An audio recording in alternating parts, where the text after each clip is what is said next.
जब घर में नन्हा मेहमान आता है तो घर खुशियों से भर जाता है।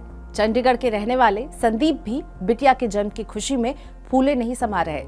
अभी वो 1 महीने की है। संदीप दोस्त रिश्तेदारों को पार्टी देने की तैयारी कर रहे थे कि बिटिया को जॉन्डिस हो गया। हफ्ते भर हॉस्पिटल में भर्ती कराना पड़ा।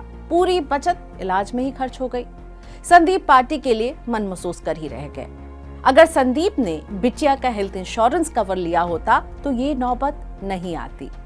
आजकल अधिकांश लोगों के पास पहले से स्वास्थ्य बीमा पॉलिसी होती है। इसका नियमित अंतराल पर प्रीमियम जमा करना होता है। इसके बाद ये पॉलिसी रिन्यूअल होती है। घर में जब नया मेहमान आता है तो आपको अपने स्वास्थ्य बीमा पॉलिसी को रिन्यू कराते वक्त उस बच्चे के नाम को भी शामिल करना जरूरी होता है। फैमिली फ्लोटर प्लान में कुछ प्रीमियम जरूर बढ़ जाएगा, लेकिन ये सबसे सरल प्रक्रिया है।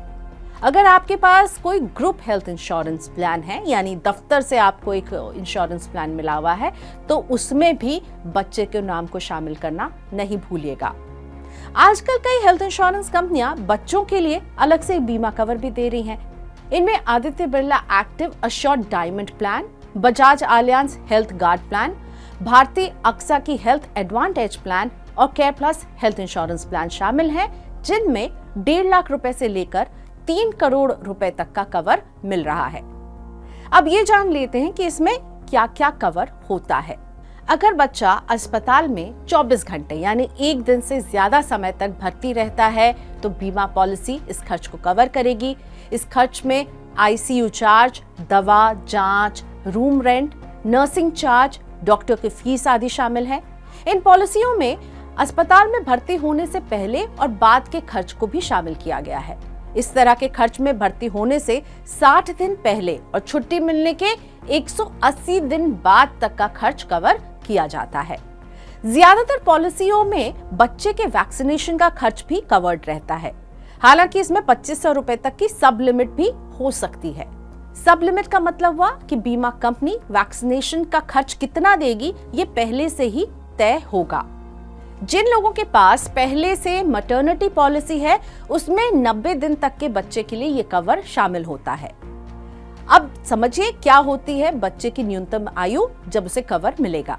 नवजात के स्वास्थ्य को लेकर ज्यादा जोखिम होता है, इसलिए अधिकांश बीमा कंपनियां 90 दिन बाद बीमा कवर देती है। हालांकि मैटरनिटी बीमा में 90 दिन तक के बच्चे को कवर में शामिल किया जाता है।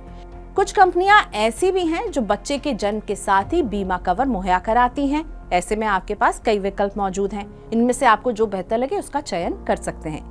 लेकिन इस बारे में कोई भी अंतिम निर्णय लेने से पहले अलग अलग कंपनियों की योजनाओं को एक बार कंपेयर जरूर कर लें। Personal finance expert Jitendra Solanki कहते हैं कि छोटे बच्चों की इम्यूनिटी कमजोर होती है, इसलिए उनके बीमार होने की आशंका ज्यादा रहती है।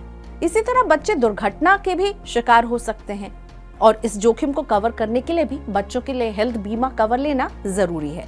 हालांकि अब बहुत सारी कंपनियां चाइल्ड स्पेसिफिक बीमा प्लान लेकर आने लगी हैं, लेकिन इन्हें तभी खरीदने में समझदारी है अगर आपके पास पहले से कोई हेल्थ प्लान नहीं हो। अगर आपके पास पहले से एक फ्लोटर हेल्थ प्लान है तो नए जन्मे बच्चे को उसी का हिस्सा बनाएं, यानी उसका नाम शामिल करें। इससे आपको अलग अलग पॉलिसी लेने की जरूरत नहीं पड़ेगी, साथ ही प्रीमियम भी सस्ता पड़ेगा। परिवार में नया मेहमान आने पर माता पिता के लिए एक बड़ी जिम्मेदारी बढ़ जाती है। आजकल हर माँ बाप अपने बच्चे को बड़ा इंसान बनाने में कोई कोर कसर नहीं छोड़ता है, लेकिन इससे भी ज्यादा जरूरी है कि बच्चे की स्वास्थ्य की देखभाल हो। यदि बच्चा स्वस्थ रहेगा तो वो जीवन में बड़े से बड़े लक्ष्य को हासिल कर सकता है। बच्चे की सेहत की सुरक्षा के लिए हेल्थ इंश्योरेंस कवर लेना जरूरी है। आड़े वक्त में ये आपकी वित्तीय मदद करता है। छोटे बच्चे के स्वास्थ्य संबंधी खर्च काफी ज्यादा होते हैं और बच्चे के लिए जो भी स्वास्थ्य बीमा कवर ले रहे हैं, सबसे पहले ये पता करें कि उसमें कौन कौन से खर्चे कवर होंगे।